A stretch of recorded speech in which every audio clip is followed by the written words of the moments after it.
Bismillahirrahmanirrahim. Assalamualaikum warahmatullahi wabarakatuh. Halo Sobat Ilmu, mari kita bahas sebuah konsep penting dalam ushul fikih.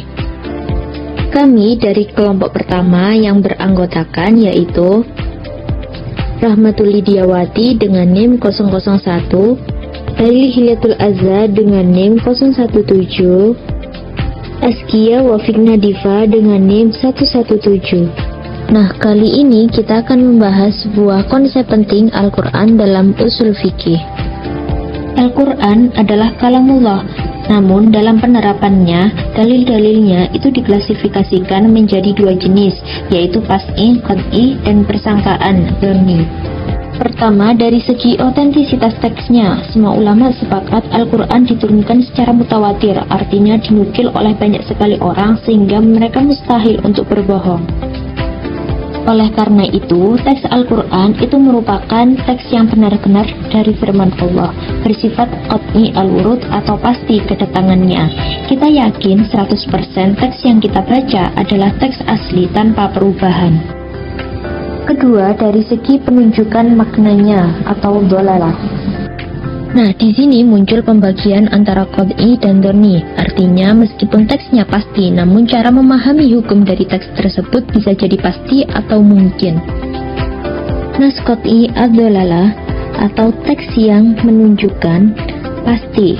Ini adalah ayat yang maknanya tunggal, jelas, dan tidak memiliki kemungkinan makna atau tafsir lain. Contohnya adalah ayat warisan. Allah berfirman surat An-Nisa ayat 12, dan bagimu suami seperdua setengah dari harta yang ditinggalkan oleh istri-istrimu jika mereka tidak mempunyai anak. Angka setengah adalah pasti, tidak bisa ditafsirkan menjadi sepertiga atau seperempat, maka hukumnya adalah qat'i atau pasti. Yang kedua adalah nas dzanni ad-dhalalah, teks yang menunjukkan sifat persangkaan atau probabilitas. Ini adalah ayat yang maknanya bisa ditafsirkan ke dalam beberapa kemungkinan atau bersifat umum yang bisa dikenai pengecualian. Ilustrasinya adalah timbangan yang bergoyang atau sebuah lingkaran dengan beberapa anak panah keluar. Contohnya firman Allah surat Al-Maidah ayat 3, diharamkan atas kamu bangkai dan darah.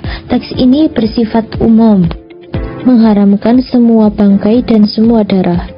Namun dari hadis yang lain kita tahu ada pengecualian bangkai ikan dan belalang serta darah yang berada di hati, liver, dan limpa spleen adalah halal. Karena ayat ini membuka ruang untuk pengecualian atau tafsir oleh dalil lain atau hadis, maka ia dikategorikan sebagai dzanni al-dhalalah. Nah, kesimpulannya adalah teks Al-Quran itu pasti otentik.